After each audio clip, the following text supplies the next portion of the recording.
부모님과 교육자 해줄 수 있는 거 이 세 가지가 핵심입니다. 첫 번째, 정답보다 과정에서 질문들을 많이 해주세요. 맞았어? 그거 맞아? 그거 틀렸는데? 이것보단. 안녕하세요. 강명주의 창의력 놀이터 채널을 운영하고 있는 창의력 전문가 강명주입니다. 반갑습니다. 자, 오늘은요, 부모님들께서 이런 질문들을 많이 해주십니다. 자, 우리 아이는 똑똑한데 왜 스스로 생각을 안 하려고 할까요? 문제는 너무너무 잘 푸는데 새로운 아이디어를 애가 찾지 못해요. 자, 사실은요, 아이들의 창의성은요, 타고난 재능보다 사고의 습관의 차이에서 좀 갈려요. 그래서 아이가 생각할 수 있는 습관의 힘을 키워주셔야 됩니다. 자, 그래서 오늘은요, 창의적인 아이들의 사고방식, 그리고 비창의적인 아이들의 사고방식을 실제 행동 기준으로 비교해봐서 우리 아이가 어느 쪽에 더 가까운지, 그리고 어떻게 하면 방향을 올바르게 잡아줄 수 있는지에 대해서 이야기를 한번 나눠보도록 하겠습니다. 자, 그 첫 번째로는요, 관점의 차이가 있습니다. 즉, 하나를 보는 아이와 여러 개의 가능성을 보는 아이로 차이가 나뉘어요. 즉, 창의적인 아이는요, 하나의 답이 아니라 여러 가지에 대한 답을 찾고 있고요.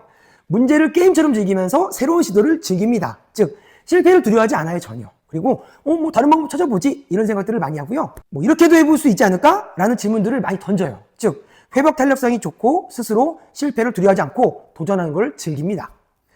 자, 비창의적인 아이 어떻게 할까요? 항상 정답만 찾으라고 합니다. 왜냐면 당연할 수밖에 없어요. 왜냐면 우리가 그런 학습들을 많이 배웠기 때문이에요. 그리고 실패를 좀 두려워해요. 왜? 정답에 오답이 나오게 되면 틀렸다고 생각하거든요. 그래서 더 실수를 하려고 하지 않습니다.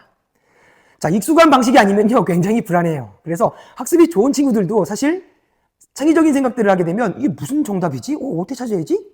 말씀드렸죠? 정답을 찾는 행동들을 하기 때문에 불안해합니다. 자, 이제 놀이의 예시로 들어보면요, 이런 경우가 있어요. 자, 블럭으로 다리를 만들려고 했을 때 예로 들어 한번 설명 들어볼게요. 자, 창의적인 아이들은요, 사다리처럼 만들어볼까? 막씩 묻고 있어요. 어떻게 만들면 재미있을 수 있을까? 두 개로 겹치면 더 튼튼할까?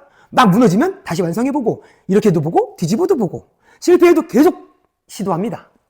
자, 비창의적인 아이들은요, 선생님이 알려주는 예시를 있잖아요. 그 틀로 만들거나 그거보다 조금 나섰을 때 나오는 아이디어 정도로 끝내버려요. 예를 들어, 그리고 또 무너지거나 바로 포기하거나 이럴 때는요, 바로 도움을 기다리고요. 실제로 이때 도전을 포기하는 경우가 매우 높습니다. 그래서 이 차이는요, 지능의 차이가 아니라 사고 태도의 차이라 볼 수 있습니다. 자, 두 번째로는요, 실패를 바라보는 태도의 차이가 있습니다. 자, 실험을 받아들인 아이가 있고요, 회피하는 아이가 있어요. 우리 아이는 과연 어떤 유형의 아이일까요? 자, 알아볼게요. 창의적인 아이는요, 실수와 실패를 실험의 과정으로 받아들여요. 그래서 굉장히 호기심이 있고요, 굉장히 유의성을 갖고 있어요. 그래서 왜 안 되지? 스스로 막 분석해요. 이 방법이 문제였나? 그럼 이런 방법을 갖고 와볼까? 그래서 새로운 방법을 새로 시도하게 됩니다. 자, 그럼 반대로 비창의적인 아이들은요, 실패를 부정적으로 해석해요.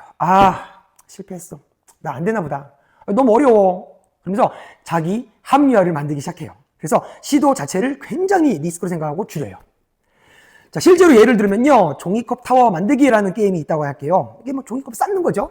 창의적인 아이들은요, 무너지면요, 구조를 다르게 바꾸거나 밑에 보강을 좀 단단하게 해서 무너지지 않는 방법들을 막 10번이든 20번이든 아이들이 계속 논리적으로 방법을 찾아봅니다. 비창의적인 아이들은요, 쌓다가 자기가 알고 있는 방법대로 안 되면요, 선생님 도와주세요. 이거 잘 안 돼요.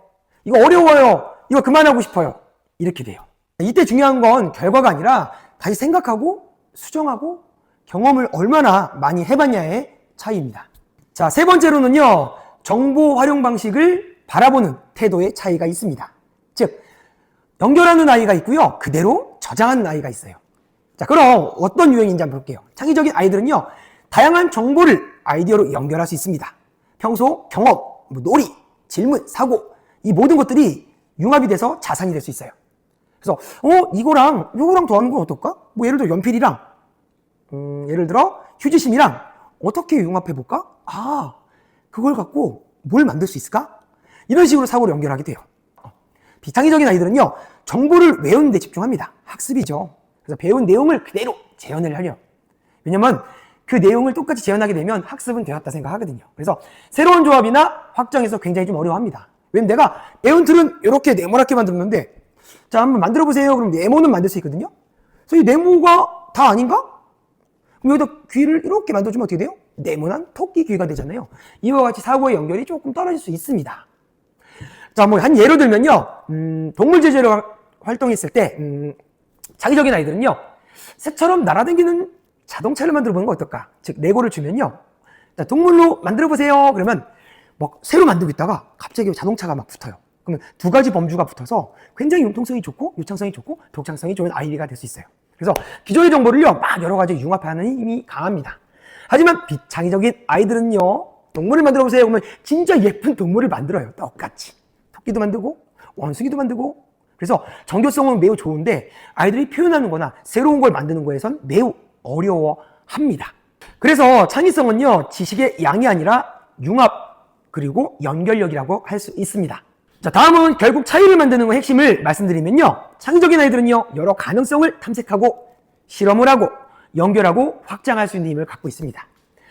그리고 반대로 비창의적인 아이들은요, 하나의 정답을 집착하고 그리고 어려움을 회피도 하고 그리고 알고 있던 방식으로 저장하고 암기할 수밖에 없게 되죠. 자, 영상을 보시고 우리 아이가 창의적인 아이인지 비창의적인 아이인지 한번 테스트 해보셨나요? 자, 그러면요, 우리 부모님과 교육자가 해줄 수 있는 거에 대해서 한번 말씀드려 볼게요. 부모님과 교육자 해줄 수 있는 거 이 세 가지가 핵심입니다.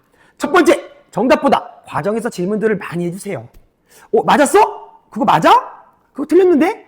이것보단 어떻게 생각했어? 그럼 다른 방법은 또 있을까? 이런 건 방법 말고는 또 이런 건 어떻게 생각해? 이와 같이 계속 질문을 던져주시는 거예요. 자, 두 번째는요, 실패를 허용하는 환경 만들기입니다. 즉, 실수를 했을 때 지적보다 좋은 실험이었네. 그리고 더 이걸 갖고 더 좋은 걸 만들 수 있을 것 같다. 격려를 해주세요. 즉, 작은 성공의 경험을 늘려주시면 됩니다. 자, 세 번째입니다. 자, 몸으로 경험하는 사고 활동놀이 제공하기. 즉, 움직이고 만들어보고 부딪혀보고 불러보고 다양한 경험을 통해서 다양한 융합적 사고를 가질 수 있게 경험을 만들어주시는 게 매우 좋습니다. 자, 오늘 영상을 보시고 좋으셨으면요, 도움이 되셨다면 바로 실천해보세요. 그리고 구독과 좋아요, 알림 설정 잊지 마세요. 감사합니다.